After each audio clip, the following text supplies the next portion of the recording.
Hay una solicitud de comparecencia de la alcaldesa de Azpeitia y vicepresidenta de Eudel, señora Alcorta Elorza, a la que tenemos el gusto de recibir en esta comisión, y tiene usted 15 minutos para hacer su exposición, ¿de acuerdo? Después de esos 15 minutos habrá un turno de grupos y finalizado el turno de grupos tendrá otros 5 minutos para hacer las aclaraciones que le soliciten los grupos. ¿Muy bien? Ahora, pues.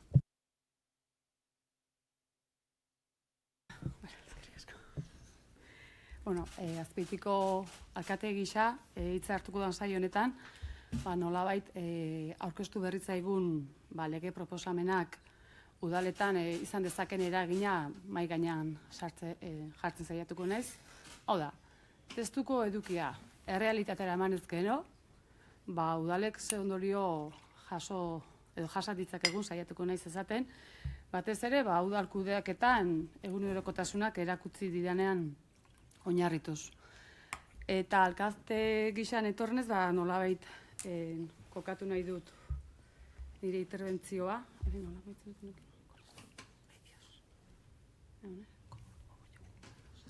Ay, me has pillado. Me has pillado.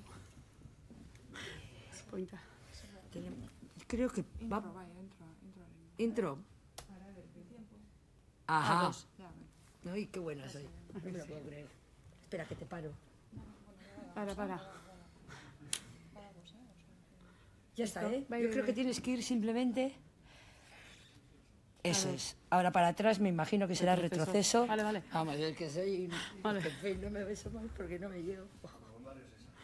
Bueno, hau esan da nire hitzartzakin hasiko naiz. Eta saldu nahi dut, batzutan ez dakit edo kolokan jartzen den, udalak zenolako kokapena daukagun erkidegoko arkitektura instituzionalean. Eta udaletan zentratuko naizenez, Euskadiko toki erakundei buruzko 2/2016 legeak dionarekin hasiko naiz. Lege honek ematen digulako lehen aldiz udaloi, esparru juridiko propio bat. Irizpide gidaritza duelako, udalei botere sorta zabal bat ematea.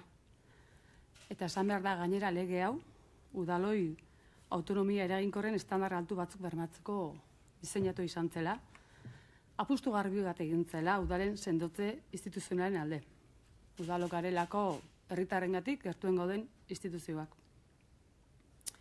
Udalen autonomia modu eraginkorrean bermatzea bilatzen da. Demokraziaren zutabe gisa aurkezten gara udalok. Udalek eskumen efektiboak izatea posible egiten duelako alde batetik. Udalok administrazioak gertuago ikustea eta eraginkorragoak izatea ere bai. Eta noski, tokiko autonomia hori egiazkoa izateko beharrezkoa da udalok finantza nahikotasuna izatea. Hau da, ez lehitzen zaizkigun bete beharrak gauzatzeko baliabideak izatea. Eta guztia egiazkoa izateko, udalek eskubidea dute berai zuzenean eragiten dieten gaietan parte hartzeko. Eskubide hori aurrez agutzen digu lege honek.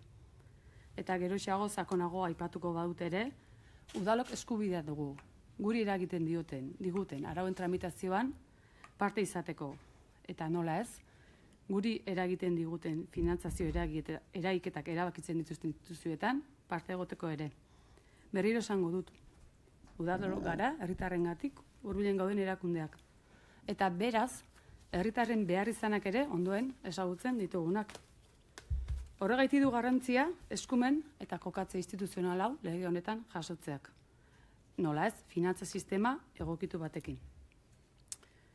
Baina udalek benetako ahalmena izateko ez da nahiko autonomiaren aitorpen formal bat. Legeak beharrezkotzat jo du autonomi hori bermatzeko tresnak izatea. Eta argi eta garbi dio, botere autonomikoek berein erregulazioak egiterako garaian errespetatu egin behar dutela udalen autonomia. Eta mekanismo bat sortu zuen, alerta goiztiarra. Eta nola ez, finantza nahikotasuna. Udalen kokapen instituzional hau egin ondoren, sartuko gara pixkat aztertzen proposamen honen tramitazioak udaletan ze eragin izan dezakeen. Lehenik eta behin, esan behar da, proposamen hau lantzatu zaigula komunikabideetan ere, udalak entzun gabe. Eta berriro azpimarratuko du tokiko erakundeen legearen figura hau, hemen aurkeztuak zaudeten alderdien gehiengoak onartutako lege honek figura berri bat aurreikusi zuelako. Euskadiko tokiko gobernuen batzordea. Udalak gaude bertan aurkeztuak. Eta bere eginkizun nagusia da tokiko autonomia hori bermatzea. Berari dagokio lege aurreproiektuak aztertzea eta esatea tokiko autonomia errespetatzen duten edo ez. Eta nolabait, botere publiko autonomikoen aurrean, udalen autonomia bermatzeko organu nagusitzat aurkeztu zitzaigun. Eta legeak dio bere txostena prezeptiboa dela, nahitan ezkoa. Baina oraingoan, ez du txostenik egin beharrik izan. Zergatik? Berosako aipatuko ditugun bezala, neurri sorta hauek ez direlako gobernuak egin duen lege proiektu batean materializatu, naiz eta publikoki bai azaldu den, gobernutik bideratutako aro bat izan dela. Zergaitik egin da tramitazio hau? Nola da posible udalei bete-betean eragiten dieten neurri hauek, udalen benetako hausnarketari gabe, udalen iritzia entzun gabe, kaleratu izana. Non geratu zaigu tokiko autonomiaren defentsa. Eta hainbat alditan entzuten duguna, instituzioen arteko lankidetza. Lege proposamena sustatu duten taldeek jaso aldute udalen iritzia, udal teknikariena. Gobernuak ez aldu uste udelek zerbait izan beharko lukela honen inguran, hau plazaratu horretik. Uste dugu prozedura desegoki hautatu dela. Ohiko tramiteak berme gehiago emango lizkigukela, eta udalen hitza entzungo litzatekeela. Eragileen aurrezko iritzia jasotzea ere komenigarria, azaldu diren datu batzuk kontrastatzeko aukera izateko. Hau esan da, lege proposamenaren eduki batzuk aipatuko ditut, nolabait, udalengan eragin zuzena dutenak, bata, azaltzen da, nahiz eta jaurlaritzak jarduera batez sustatu, legez, 100% lagatu behar digula. Baina, udalei inolako kontraprestaziorik eman gabe. Jakin nahiko nuke, honek udal finantzazioan izan duen eragina aztertu aldan, udal interbentzioan jarduera honek paserik izango luken. Lagapen hau, legez inposatzen zaigu. Non dago orduan erakunden arteko lankidetza, kontuan izan behar dugu, Euskadiko tokiko erakundeak, eskumenak ematen dizkigulaz bakarrik Eusko Jaurlaritzari, udaloi ere bai. Zer gertatzen da udalun lurzoru ondarekin? Gai honen eragin ekonomikoa aztertu da, proposamen hau bultzatzerakoan. Egokia alda lagapen hau obligazioz ezartzea, gutxienez, udalok, zerbait eskuratu beharko genuke trukean. Posible da, jarduera konkretu batean udalak erabakitzea lagapen hori jaurlaritzari ematea, baina uste dugu hori, erabaki hori udalen eskuetan egon beharko litzatekeela, eta ez jaurlaritzak erabaki duen automatismo batean, legearen inposaketa batean oinarrituta. Legeak esaten du baita ere, lasai, Eusko Jaurlaritzari eman 100% eta interbentzio epe laburrak izango dira. Ez dakit hemen zaudetenak udal kudeaketan egon zeaten, baina guri esperientziek erakusten digu Eusko Jaurlaritzaren demorak ez direla oso laburrak. Udalen tempusak ere ez, eta administrazio guztiak daukagu hemen hobetzeko. Baina esperientziak erakutsi diguna da Eusko Jaurlaritzarekin lankidetza hitzarmen bat sinatzeak zer nolako demorak dakarzkigun. Azpeitiko udalaren kasuan, 3 eraikin bota genituen, plangintza moldatu genuen, gure aurrekontuen zati handi bat gastatu dugu, eta 2 urte tardi daramatzagu lankidetza hitzarmen bat sinatzearen zai. Orain ikusten dugunean, tramiteak askoz ere azkarragoak izango direla eta azkar interbenituko duela Eusko Jaurlaritzak, asko posten naiz, baina orain dibentzat horrelakorik ez dugu ikusi udaletan. Aurreko astean, kontseilariari elkarrizketa bat egin zitzaion, eta esan zuen, klaro, asko errazagoa da, lagapen hau automatikoa izatea. Klaro, bestela, herrietako aktuazio bakoitzean hitz egin beharra eta negoziatu beharra, ez muy kostoso. Lankidetza hitz egiten baldin badugu, eta herri batean jardun behar baldin badugu, gutxienez, herri horretako udal gobernuarekin hitz egitea, logikaren barruan sartzen da. Segurazki tramitazioak azkartza beharko luke eremu batzuetan, baina nik uste hori udal autonomia eta finantzazioa zapaldu gabe egin beharko litzatekeela. Eta momentuz ditugun datuen araberak, Jaurlaritzaren eskusteak ez du ezanik tramitazioa azkartuko denik. Ez behintzat momentuko aktibazioak oinarritzan hartuta. Beste puntu bat, legeak aurre ikusten duena da aukera bezala, babes publikoko etxebizitzan estandar hori jaistea 160%, aukera bezala ikusten du, eta esan behar da 160% jaisteko irizpide horiek nahiko subjektiboak direla, etxebizitzaren egoera. Zer da etxebizitzaren egoera? Bideragarritasun ekonomikoa, hor seguru gaude promotore pribatua bideragarritasun ekonomikori justifikatuko dutela, eta berehala egikaritzera baldintzatuta. Hori ere ikusi beharko litzateke gure ustez, estandarren jatxira hau irizpide objektibo eta tasatuetan egon beharko litzateke, batez ere udalak nolabait promotoren aurrean ere babestuak izateko. Hirugarren puntua, eta batez ere udal teknikariek hitzein da eta gehien txokatu diguna, da ingurumen organoa udaletan. Kontuan izan behar du, edo ez dakit proposamen hau idatzi duenak ere badakin udalen teknikariek zenolako esparru hartzen dituzten, zenolako karga suposatu dezaken ardura gure gain hartzea, ardura gure gain hartze honetako baliabideak izango gintuzken, teknikariak izango gintuzken honetarako prestatuak, benetan ingurumen arloan gaina eskatzen du zuhurtziaz jokatzea, eta benetan jarduera baten sustatzaileak berak egin behar du inpaktuaren ebaluazioa. Ez dakit, gaitasun funtzionala badugu, batera ezintasun arazorik ez dugu, nik uste dut, kasu honetan, Eusko Jaurlaritzak agian asmatu beharko duela ez, organo ambientalako langileria, baliabideak indartzea, eta azkarga hori udalen esku ustea. Hau guztia esan da, eta beti ere udal barruko ikuspuntuan oinarrituta, hausnarketarako puntu batzuk bota nahi nituzke. Lehen esan dugun bezala, onartzen dugu segurazki tramite batzuk murriztu edo askartzea komenigarria dela, baina uste dugu jarraitu den bidea ez dela egokia. Uste dut lege proiektu gisa tramitatzeak ekarriko lukeela, ez udalen hitza benetan entzutea, benetan ezagutzea lege honen, lego aplikatuko den herritarren iritzia, udalen iritzia, prozeduran lanean dabiltzen teknikarien iritzia, eta ez dugu horrelakorik ezagutzeko aukerarik izan. Beste aldetik, automatikoki edo lege inposizioz 100% kentzen zaigu, karga asko ezartzen zaizkigu, eta kezka handia sortzen da adibidez ingurugiro arloko kargak, nolabait ez, presaren izenean segurtasun juridikoa arriskoan jarri daitekeelako, eta uste dugu ez, hirigintzak berme guztiekin aritu behar garela, ezin zaigulako ahaztu, hirigintzarena funtzio publikoa dela, ezin dugula promotore pribatuen interesak oinarritzat hartuz, baizik eta gure bide horria izan behar duela hirigintzaren funtzio publikoa, kontrol publikoa. Eta hemen asaltzen den prozedura laburtu horrek, arrisku badauka kontrol publiko hori egikaritu ahal izateko.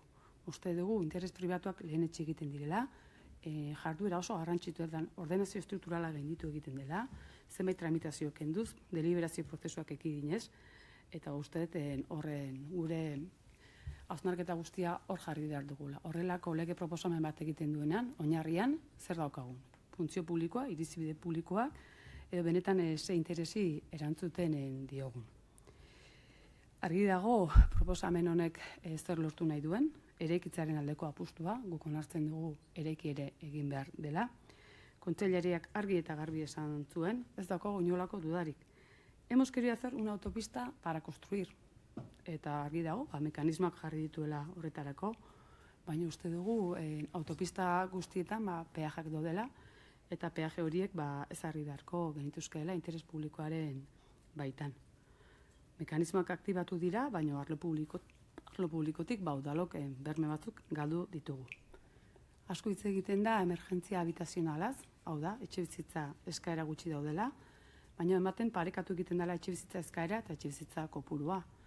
Eta nire ustez, hausnarketa sakon bat falta da, eta da, zer gertatzen da eraikitakoarekin. Zenbat etxe dauzkagu eraikita, zenbat dedikatzen ditugu lehen erabilerara.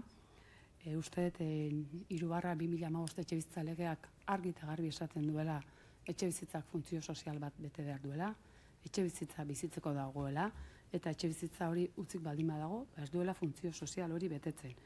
Eta nik uste dut, 2015ko lege hori oso berandu garatu dela, 2021 ustera arte ez dugulako lege horren garapenik ezagutu, eta horrek nolabait ekidin izan duez, etxe utzen gainean, eragina ahal izatea, eta udalok ere, segulako gabezia bat sentitu dugu, ez delako instituziotik ere horrelako prozedurarik sustatu, eta norberak bere burua bilatu behar izan dugula martxan jartzeko mekanismo horiek. Zergaitik pasa dira 6 urte, legea onartu eta etxe utzen dekretu hori aktibatzeko? Zergaitik ez da hausnartu benetan eraikitakoaren gainean? Zergaitik ez dira laguntzak sustatzen jada eraikitako dagoen hori aktibatzeko? Edo nahiago izan da autopista bat egitea, para konstruir. Beste aldetik, lehen etxitako jarduerak aukera ematen du ordenamendu estrukturala gainditzeko.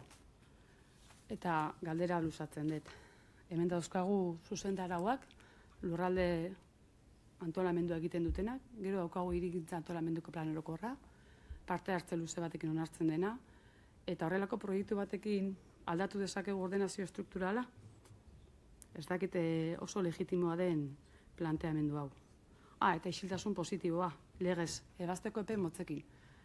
Ez dakit 2 hilabeteko epe hau ezarri duenak ere, udal dinamikak ezagutzen dituen. Hau da, lehentasunezko proiektu bat aurkezten dean udaletxean, eta udal baliabideak ez baldin badira onditzen, 2 hilabetetan ez baldin badira antzuten, onartuta ematen da? Onartuko dugu ordenazio estrukturala 100% gainditzea isiltasun positibo bidez? Ez dakit. Lurzoren kalitateen deklarazioa. 2 hilabetetan ez baldin bada egiten, deklaratutzat ematen da. Kontuz. Ingurumenari buruz hitz egiten ari garenean uste oinarrizko printzipioa zuhurtziarena izan behar duela. Arrisku juridikoa trasladatzen zaigu udaletan, eta nolabait teknikarien aldetik bere kezka ere azaldu digute. Gaitasun teknikoa eta lankarraren inguruan hausnarketarik eginda. Gero ikusten ditu beste artikulu batzuk kontratazio legearenak, zeinetak esaten du, babes publikoko etxeak egiten direnean, kontratazioko legeak, bapeak murriztu egingo direla, presaskota deklaratuko direla. Benetan usten da, etxe bizitzaren arazoa konponduko dela proiektua prestatuta deklaratuta. Tiene un poquito más de 1 minuto, señora Alcorta. Gracias. Hau da, kontratazio legearen artikulu partxeo bat, benetan arazoaz dagoelako epeetan, arazoa dagoela, beste interes batzutan edo beste tramitazio luzeago batzutan. Uste dut jarduera urbanistikoa mugatzeko errekursoak kendu egiten direla, kontrola galtzeko arriskua daukagula. Adierazten da baita ere, automatismo honetan, la recepción de obras, obren jasotzea. Hau da, udala ez baldin bada notifikatu zaion orduan azaltzen, que las obras se tienen por recepcionadas. Berdin zaio, urbanizazio obrak gaizki egin baldin badaude, arazoak baldin badaude, eskatzen duguna da, udalean eta gure udalerrietan jarduerak egiten baldin badira, udalak izatea azken hitza, bere antolamenduaren arabera, eta dei bat egitea nahiko nuke lankidetzari. Uste dut, Eskola Autonomia Erkidegoan onartutako etxe bizitza legeak ematen dizkigula mekanismo batzuk etxe bizitza arazoari aurre egiteko. Uste dut kasu honetan udalak eta baita ere Eusko Jaurlaritzak lankidetzan arituta emaitzak askoz ere hobeak izan daitezkela, eta interbentzio honekin amaituko nuke lankidetzari dei bat eginez. Eskerrik asko. Eskerrik asko, Alcorta Andrea.